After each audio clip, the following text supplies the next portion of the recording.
Alright, hello everyone, my name is Shep, welcome back to the Butcher Circus. Today, we are going to be watching some matches between myself and Goodnight Yoshi, where I was playing the Color of Madness banner teams.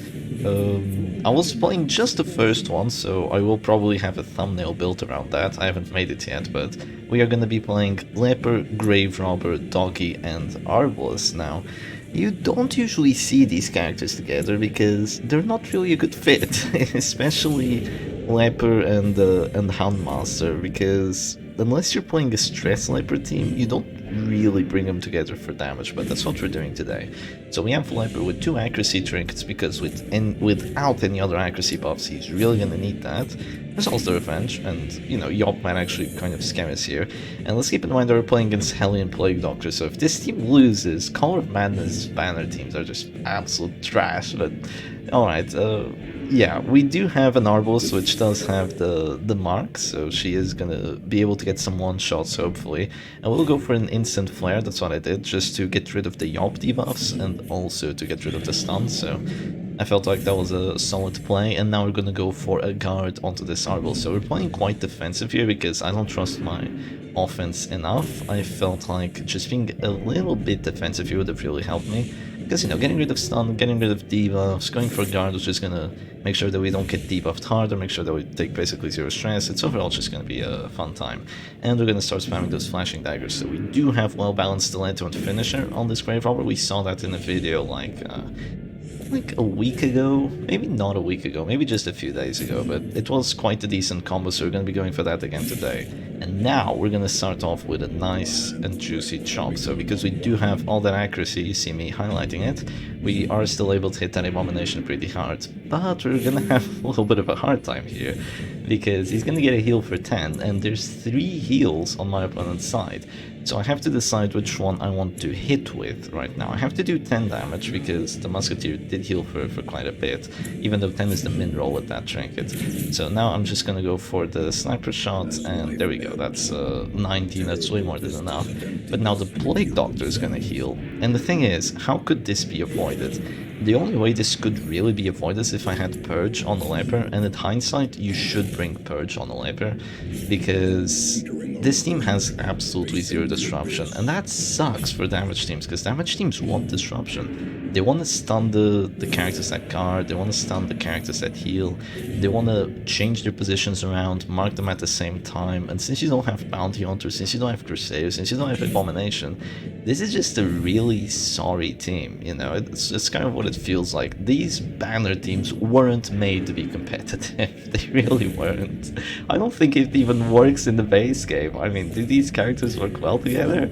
Mark is kind of bad in the base game, I think, and if you do run Mark, you need to bring like 4 characters that can mark and shoot, because you just mark like 2 characters or 3 characters on the enemy side at once and then like just bang, bang, bang and kill all 3 in like 1 round. I think that's kind of the idea behind marks in the base game, and I don't really see that working here. Yeah, it's really not working too well here because we just drop a sniper shot. The Abomination doesn't go quite down to 0, but that's not the end of the world here, because now we will be able to hit him again. We're gonna go for the Hound's Rush here. None of these chances are confirmed because there are actually accuracy debuffs on us. So we are always gonna have a very small chance of just failing that hit, which will be quite bad if it does happen. Now there's gonna be a self-healed Absolution for 20, which sucks. We have minus 30 accuracy, and now we do have to go for a chop if we want to do enough damage, but we miss the 82. And there goes our pressure. There goes our pressure. Both Absolutions are gone, so that was the point where I could have actually gotten a death blow, but now that that hasn't happened, we're gonna get 2 Afflictions on our side, more debuffs, so we have to clear them unless we want to just miss completely. And now we can start passing and doing very silly moves with these other characters, which is obviously not gonna give us a good time. So I'm just gonna flare, you know, just way too many accuracy debuffs, I don't want to miss, so just do that. And the Abomination does use his action, but you know, that is to be expected here, he doesn't have any more heals, so he's gonna make me hurt for every hit that I try going to him, while he has more characters healing. And once again, is Goodnight Yoshi's team here any good? No, it sucks. If I had an Abomination, I could slam the Hellion, I could pull the the Plague Doctor with a Bounty Hunter, the team would just crumble. The team sucks. It's absolutely atrocious. It's just slightly good in this situation because it has 3 ways of healing, and I don't have... I might have a lot of attacking actions, but I don't have stuns. I don't even have accuracy buffs. That's why I've been missing once or twice. And that's just giving me a really rough time here. So I do have a selfish grave robber. I don't think I will be able to do enough damage with the flashing daggers, probably not even with a crit. So I decided to just drop a pick to the face and just think, well, you know, if I do drop a pick to the face, I'll get more damage from my flashing daggers for next round. So maybe that's the way. Maybe that's the way we're actually going to take a W here. We do have to try somehow, so we will be going for that. And now I see the Hound's Rush, and it's doing 5 to 10, 7 to 14. That's not too bad. The crit chance is okay. My opponent was kind of just taunting me at this point. Just not really taunting me, but like being like, I can't believe Plague Doctor and Hellion are actually decent. And yeah, they're not too decent, but they were doing okay here, I will say. So yeah, now we just get a pass with the Leper, and that's of course gonna be a surrender because there's just no way you can win this. They still have heals, all my characters are having a horrible time. And you know what, in true masochist true masochist fashion, we just go ahead and play the same team again, because why wouldn't we? Even though it just failed horribly, and I didn't even bring the purge because I didn't realize that's what was missing, some disruption on my team, because I never bring purge on Leper. I should bring purge, but you really need revenge, you really want solemnity, and you need Chomp and Hugh. He's the kind of character that needs 5 abilities, but he just doesn't have the slots for them. Because if you don't bring Chomp and Hugh, you won't get that immediate pressure of just bringing a character down to 0, and then you have an immediate threat of getting a death blow. That's really the strength of the Leper. If you just use Hugh once, use Hugh twice, and don't cause a single death store, like, he's been worthless. By that point, you're gonna lose the rest of your characters.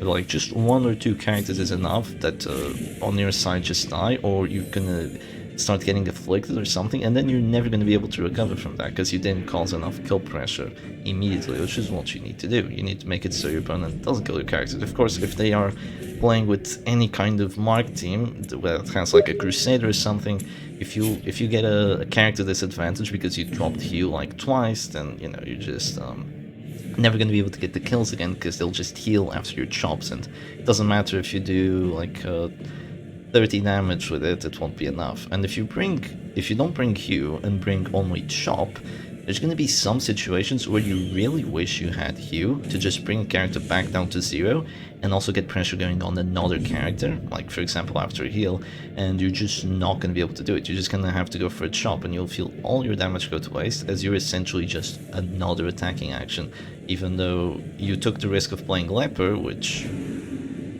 has some major downsides, considering he can be moved back, considering he has to go revenge round 1, you know, he has some major downsides, and you're just another attacking character, so it kind of sucks. But if you don't take revenge, then your offense is horrible, it's absolutely atrocious, you're never going to get crits, you're going to miss a lot, and you're not even going to do that much damage. And if you don't take Solemnity, then, I mean, you're not going to have any sort of sustain on him, and that's just kind of bad. So going back into the match, the smoke screen does make us have a bad time here, and this is kind of just a repeat from the last match, except this time it's even worse, because now we're getting pushed to the back on our Leper.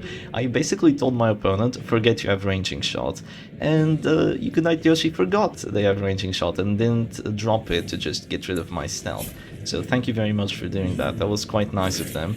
And I'm able to drop a flashing daggers that actually does some very decent damage.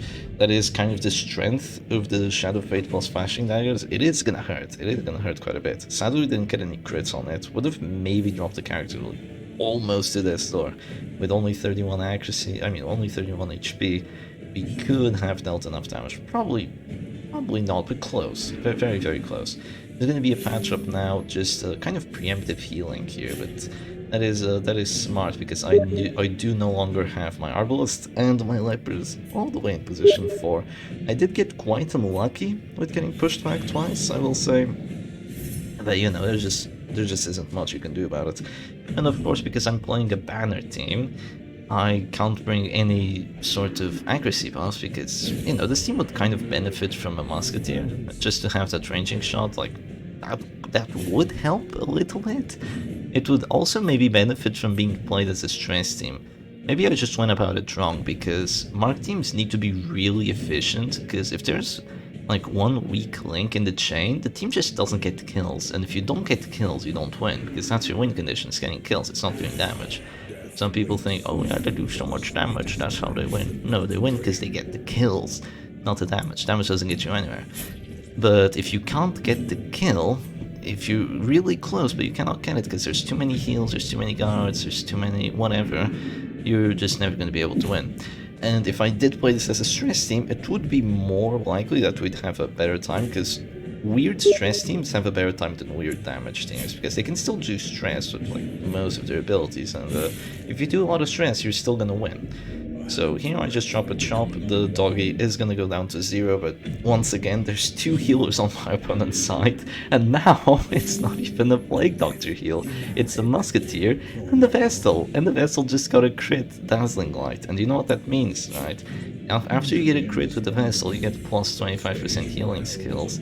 And the doggy right now has plus healing received, and yeah, that's a 20. That's his entire HP back, even though I just dropped a chop.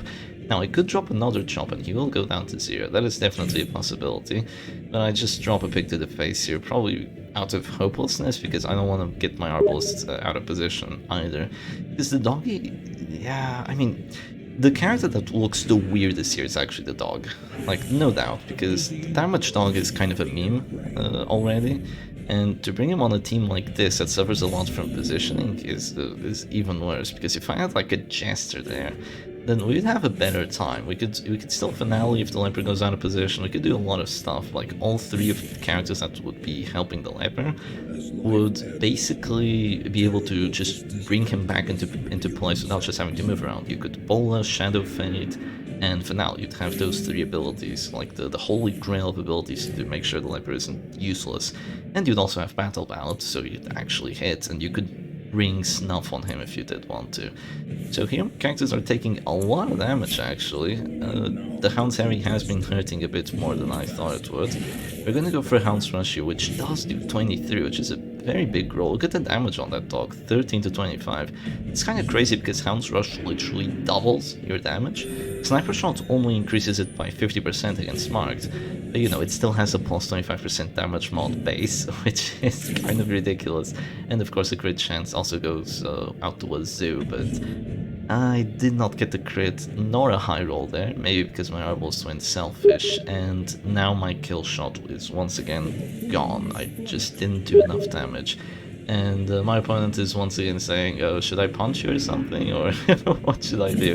They go for a come hitter, and yeah, they don't even need to punch me to disrupt the leper. He's back to position 3. I'm at this store with 2 characters. I'm just thinking, you know what? Let's Shadow Fade into defeat. It's not really what you usually do. Usually you flare and surrender, but I guess it's gonna be just Shadow Fade to surrender. So now I decide to play something a little bit different. Just a touch better. Now we're playing full damage Flagellant into a punch bounty hunter, so this is just gonna be 3 matches of torture here, I think.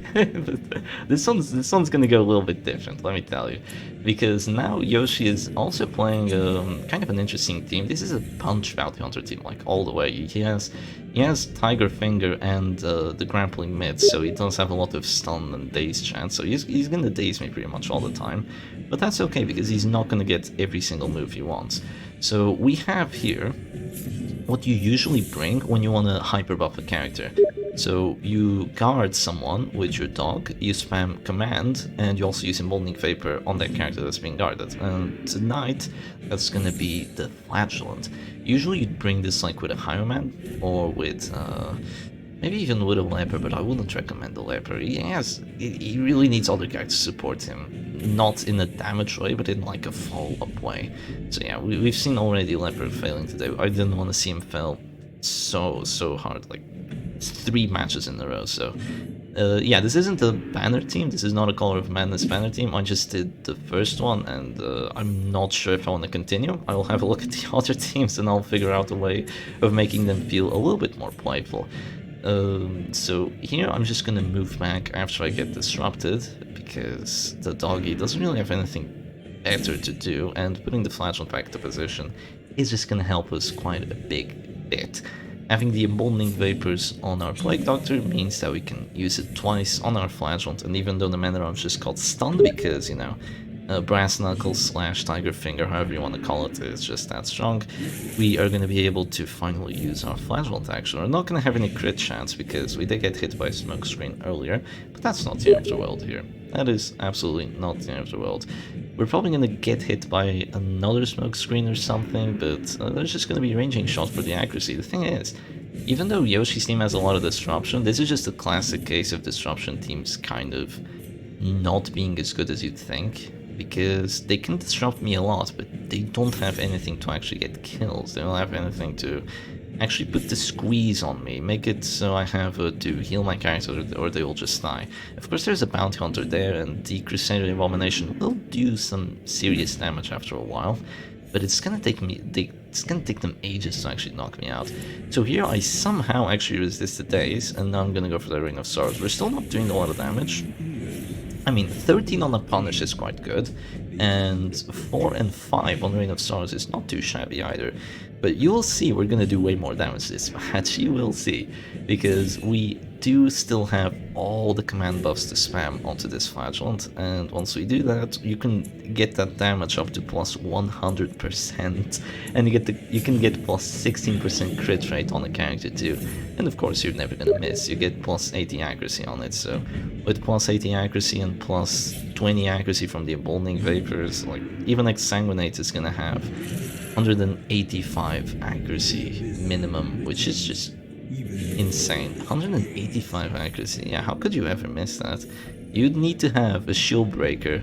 No, actually, 185 accuracy, you need to have a Houndmaster guarding twice with bolster with 2 dodge trinkets to have like a 7% chance of dodging it. That's how crazy it goes. So here, since I did get slammed, I won't be able to use my guard immediately just to have fun with it.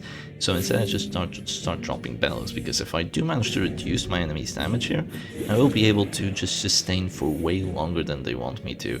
I do also have a second purpose with that bellow, which is to make the bounty hunter's punch not even hurt anything at all. So even if I only healed for 3 there on the Flagellant, the punch would not do enough damage, which is exactly what I wanted. They do get to go first every single time, which is quite annoying, but it's not the end of the world. It is quite annoying because I would like to just go first and start off with a heal or something like that, but I did kind of play a little bit risky by the end of the previous round, because I did keep my Flagellant at Destroy for 1 action.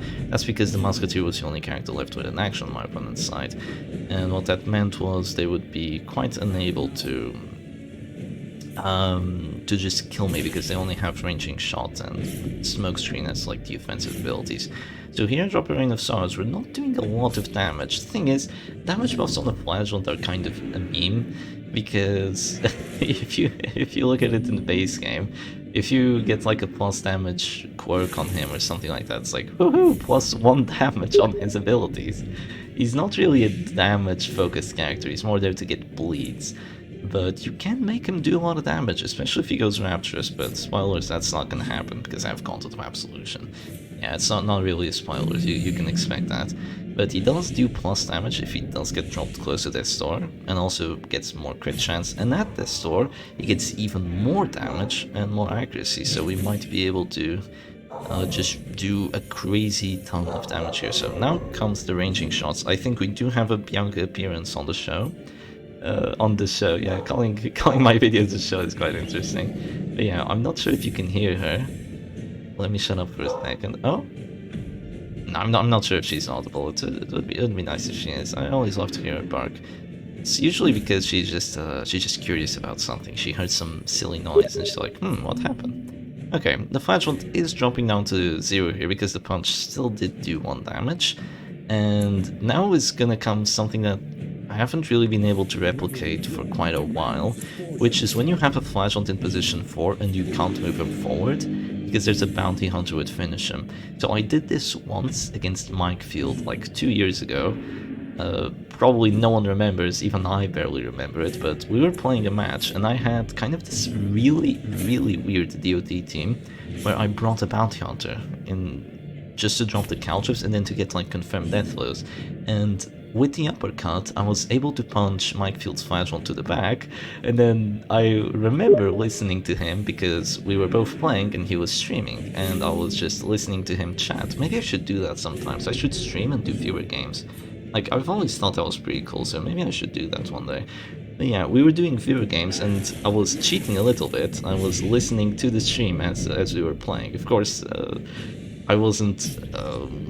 I was taking the advice because he was a better player than me by that time. I was still kind of just starting out.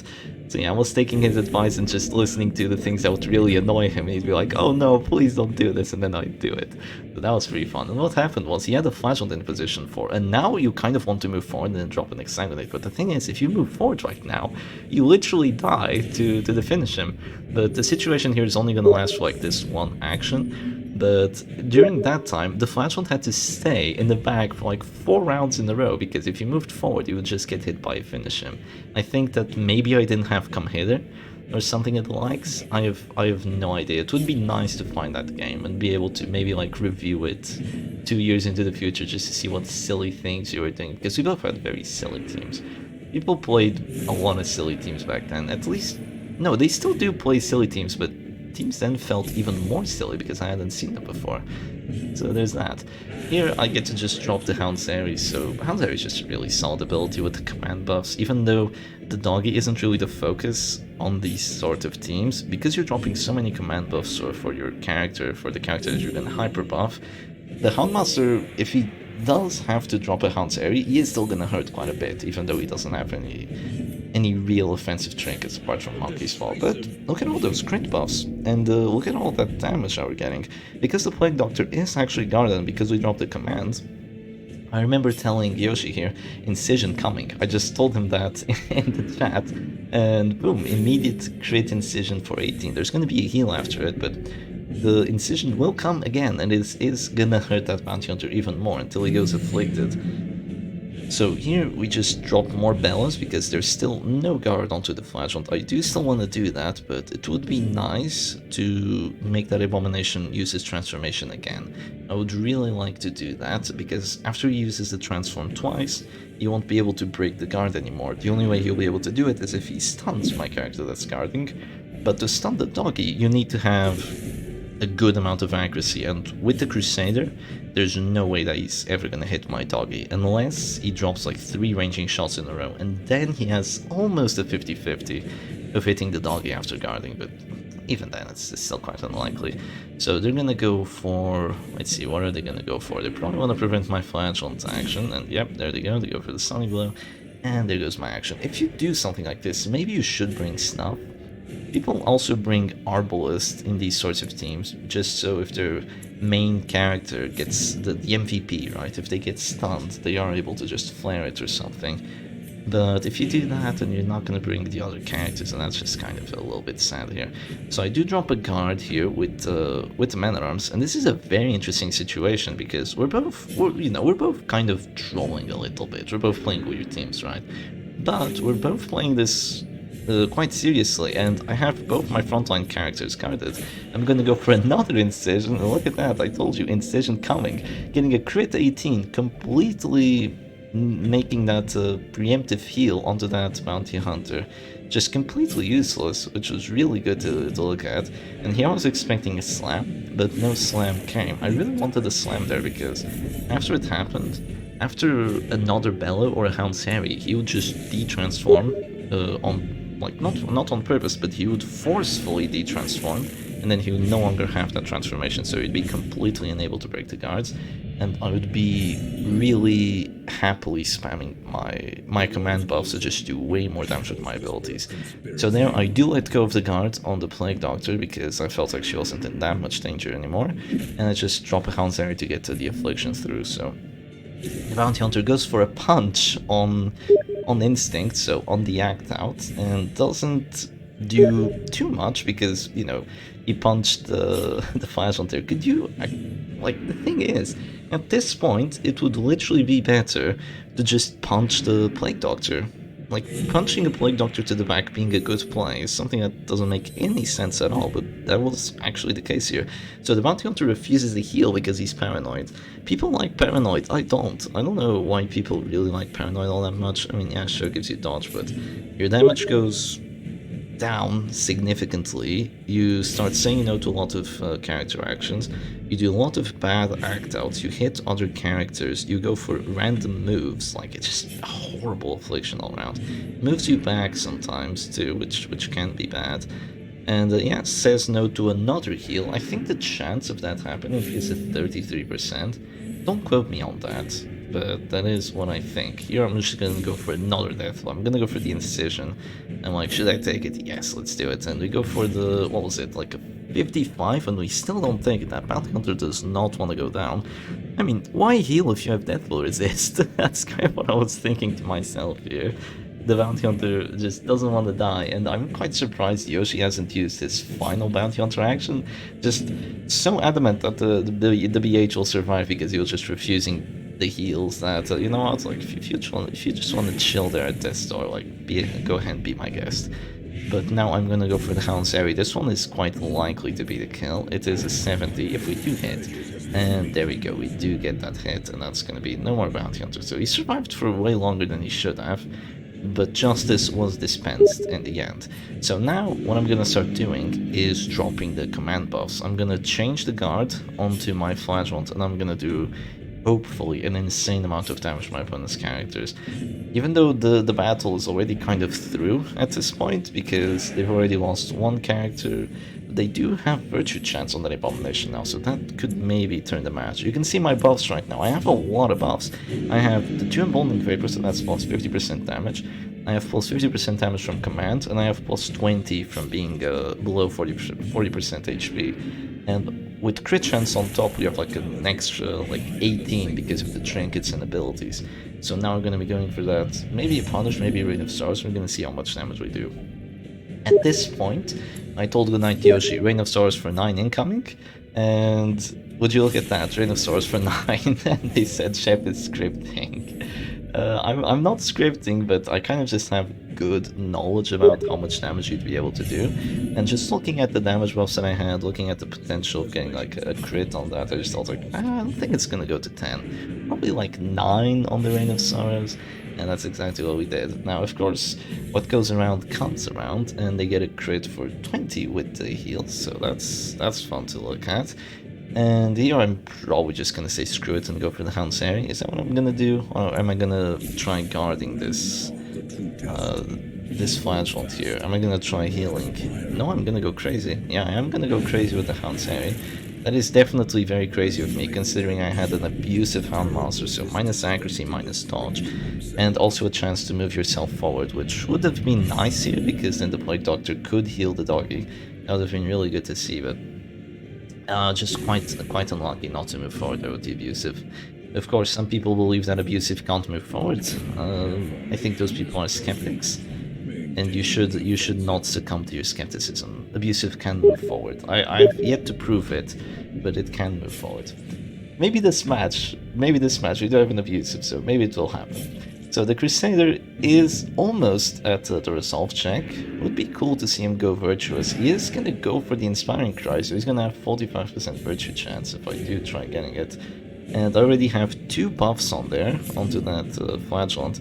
And here's what I'm gonna do. I'm gonna drop another one, and then next round I can drop even another one, which is gonna be quite nice. I do have Protector's Guides on the Man-at-Arms, so even though I'm the one guarding at this point, I will lose the guard, because I used 2 command buffs in a row, so now I would have to guard again if I did want to keep it up, but I just dropped another command buff, and now I have 3, and I will go for the guard. I basically ask Yoshi here, please don't kill my doggy, I want to go for the guards and see how much damage you can actually do for science.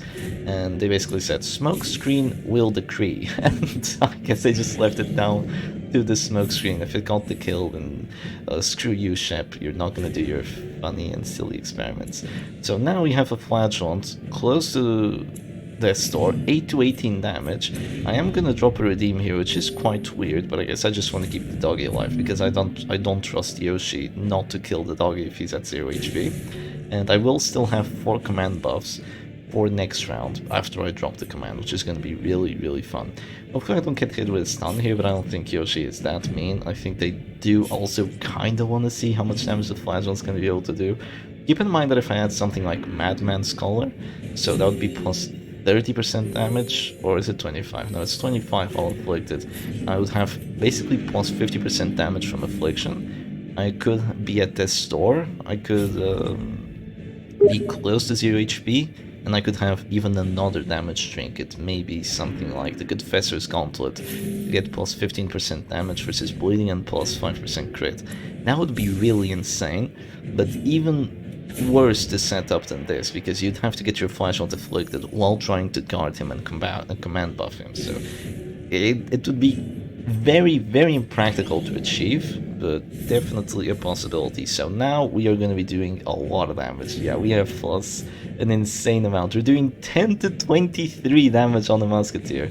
How does that make sense? Don't ask me, because, yeah, we do 22 on her. Jesus Christ, that's 2/3 of her health bar just gone. How do you do, like, 10 to 23? Because that doesn't really make sense. I guess he has 4 to 9 base, so it's not really fair, but yeah, some characters have like 7 to 13, which makes sense because the difference between the numbers isn't bigger than the first number, if that is making sense. Because you could literally do 10, and if you do 10 twice, you're literally going to do less damage than if you did your max roll, which doesn't make any sort of sense to me, but that just means that you're going to want the crits. Now, I did lose the command buff there, but we still have one more command, and we are going to go down to plus 75% damage, which is definitely less, but it's still going to hurt quite a bit. And now we're going to go for the Crusader, I believe, and get ready for the dopamine, because I remember this one. Crit 23 on a Crusader. That's more than half your health bar gone, with a bleed on top, with 25 stress. That's just insane. It is just insane. It may have taken 12 rounds to achieve this, but once you do get the super gigachad Flagellant going, Jesus, the amount of damage it does. Because usually when you have a Flagellant and you're trying to punish a Crusader, what you would expect to happen is, like, you know, you punish for 3 and you don't get the bleed. That's kind of the worst case scenario. If you don't miss, which you really shouldn't, but yeah. You punish for 3, you don't get the bleed, you do like 12 stress, which isn't gonna matter, so... seeing a crit for 23 with a bleed on top and with a crazy amount of stress is just absolute dopamine.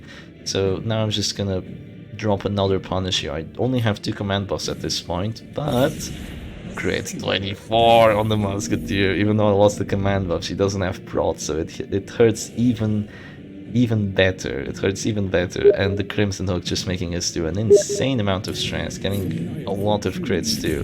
Here we get to drop a Blackjack. Very high crit chance on the Blackjack actually, especially with the command buffs, but we don't really need a crit at this point, we just get it anyway. And we're gonna go for the Incision, or we won't, we are just gonna get the surrender from Goodnight Yoshi. So this was definitely a crazy bunch of matches, more of a fun video than anything, and it was really nice to just see all these characters and having them try out crazy stuff. So definitely, if you do want to play that first Color of Madness DLC team, maybe you should bring it as a stress team, but at the same time, I kind of promised myself I wasn't going to play Stress Slifer because I am so done with Stress Slifer. It is so atrocious. Like, it is one of the worst stress characters, without a doubt. Intimidate just sucks. 25 stress, you have to be in position one to use it. No, just horrible. If you don't want to bring that team, bring Purge. Maybe get rid of Chop and just bring Purge and Hugh. I still think Hugh is better than Chop, especially for a team where you have Flashing Daggers, so maybe you can still get some damage off with the other characters and you won't need like that 100 to 0 damage on the leper. So yeah, anyway, hope you enjoyed today's video and I'll see you again another time. Cheers.